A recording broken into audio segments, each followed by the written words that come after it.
Don't let the box fool you guys, because on the box it says Xbox, but it's a perfect gaming monitor in 4K, 144Hz for PC. So today we're going to talk about Philips Momentum 279M1RV, and it's going to be quite interesting. First of all, just to mention, the stand is quite heavy, and I'm not quite sure why do they need quite heavy stand for 27-inch monitor, but it really does scream quality, and definitely something you won't expect in any other monitors. Now, even though it's only a stand, you have loads of possibilities. So today we're going to talk about Philips Momentum 279M1RV, and we're going to check loads of interesting features, specifications, and all the other necessary stuff. Let's go!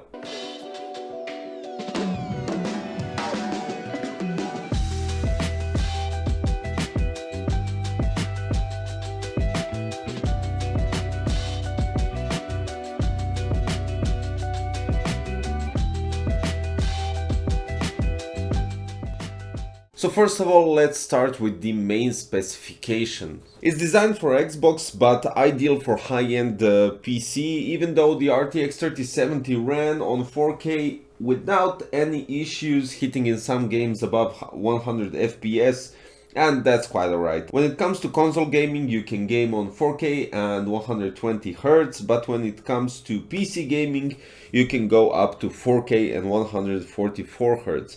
In the box you get the power adapter, and you get additional cable that goes directly from the power adapter to your wall socket, so it's not integrated into your monitor.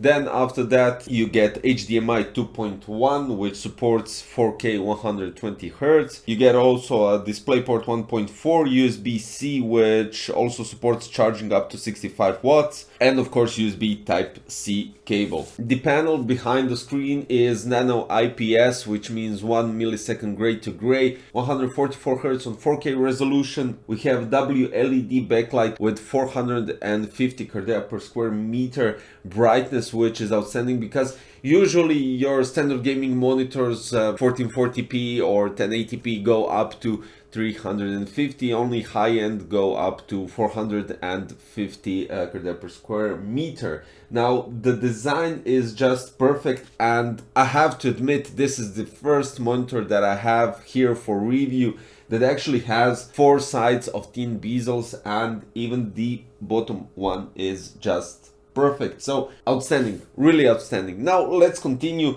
with the specifications. We have HDMI and DisplayPort that supports up to 2160p on 144 Hz, and USB-C, which also supports 2160p but on 120 Hz. We have a smart response that is 1 millisecond gray to gray, as I already stated. Viewing angle is outstanding with 178 degrees vertical and horizontal. And you have smart image for gaming. Now in addition to everything, you also have low blue mode. You have 5 watts, 2 speakers with DTS sound.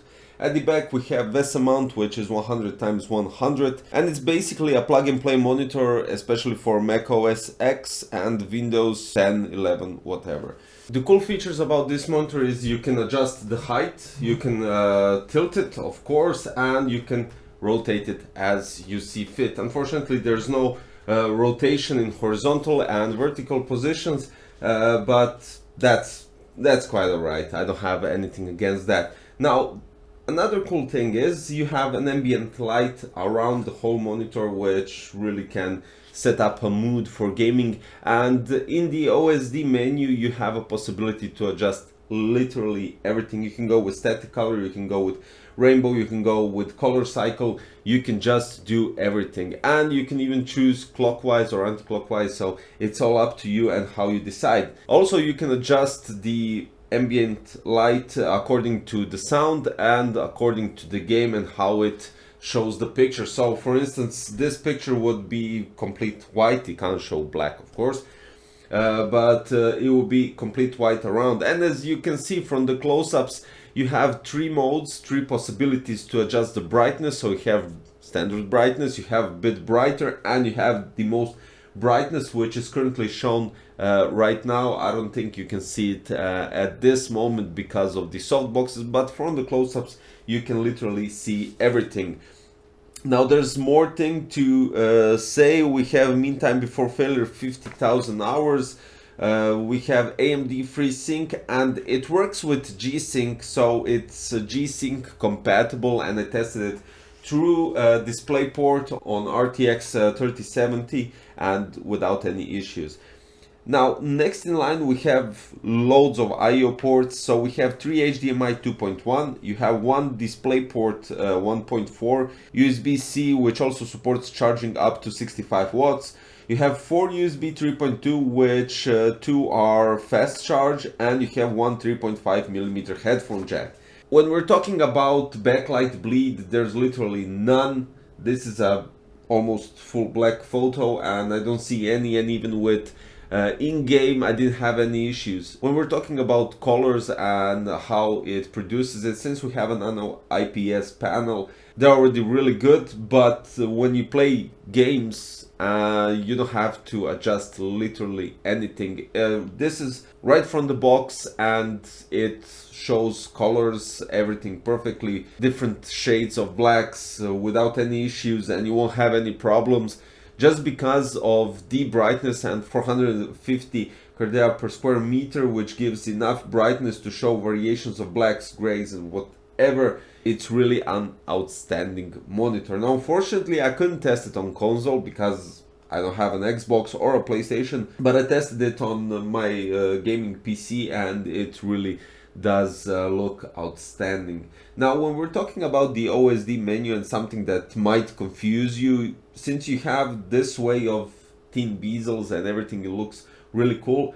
You don't have any buttons. You have a toggle pad at the far right side, and it's quite easy to access it. You can use it for turning it on or off, and to access the OSD menu. So for instance, if you actually decide to go, you have first option is AmbiGlow, and as I said already, you have the follow video, follow audio, color shift, color wave, color breathing, star night, static mode, your color, which you could decide to do, and you can even adjust the speed and the brightness. Then we have game settings, adaptive sync, crosshair, smart response, low blue mode. You have a possibility to adjust the input as well as place it on automatic, so if you have multiple devices connected, it can automatically detect it. HDMI refresh rate, you can adjust HDMI refresh rate according to your connections. You have picture adjustment, so you have the smart image, you have brightness, contrast, sharpness, and smart contrast and gamma. You also have PBP, then we have smart size, audio. You can adjust the volume, mute, audio source, DTS sound to turn it on or off, and let's see that part. You have presets for game, classical, rock, live, and theater, and of course to turn it off. Then we have color adjustments. Color temperature is around on 6500 kelvins. You have sRGB, user defined, which you could adjust the red, green, and blue. And right after that we have language adjustment, OSD settings for horizontal vertical position, transparency, and OSD timeout. And finally we have setup, so resolution, notification, USB standby mode, CEC, reset, and information. I would say that OSD menu is quite straightforward, really user friendly, and to access it, it's quite easy, and you don't have to think too much to adjust all the settings here. So I would say thumbs up for that, and basically removing all the buttons on your monitor. This is quite cool, and as I already stated, I mean, you lose the bottom thick bezel that obviously looks hideous.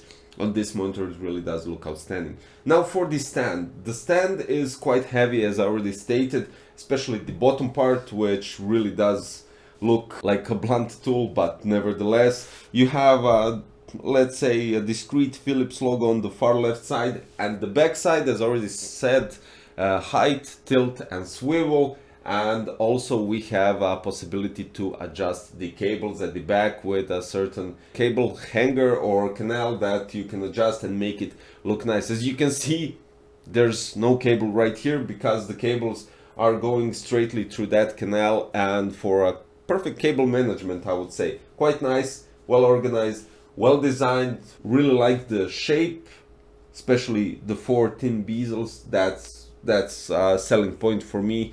And the ambient glow, you can adjust it as you wish. Perfect for those who want to, let's say, expand the gaming area. If you go to the option and select to follow the video, it could give you a nice area around the monitor and give you some extra feel into the game. Let's put it that way. So additional lights around, or if you want to have something going with the music, you can do that as well. So Philips did a remarkable job, I would say, even though it's a 4K monitor, which not all can game on. If we're talking about PC gaming, since the graphic cards are in a position that are either out of stock or extremely overpriced. But then again, we have an outstanding console monitor here, which can be used later on your PC if you decide to eventually go with a PC for gaming. Minimum, I would say RTX 3070. As I already stated, the RTX 3070 really does give enough FPS in certain games for you to enjoy fully gaming on nice FPS, great screen, great panel, definitely, and you'll enjoy it. So next to that, I would also add a couple of more things. The stand is quite normal. You could always lose it and use a table stand, or I would say a wall mount with VESA mount 100x100. Loads of ports, loads of connections, clean design, clean looks. I don't know what to say anymore. This is just an outstanding monitor. And even though the price says something else, it's quite an outstanding monitor. Sure, you have an AMD FreeSync and it's G-Sync compatible, but all in all, just remarkable. So guys, check out the price details and all the other specifications that I might missed in the description below with a link. And finally, if you like the video, don't forget to subscribe, click the like button, hit the notification bell for future content. Thank you for watching today's video for Philips Momentum 279M1RV, and hopefully I will see you next time. Bye bye.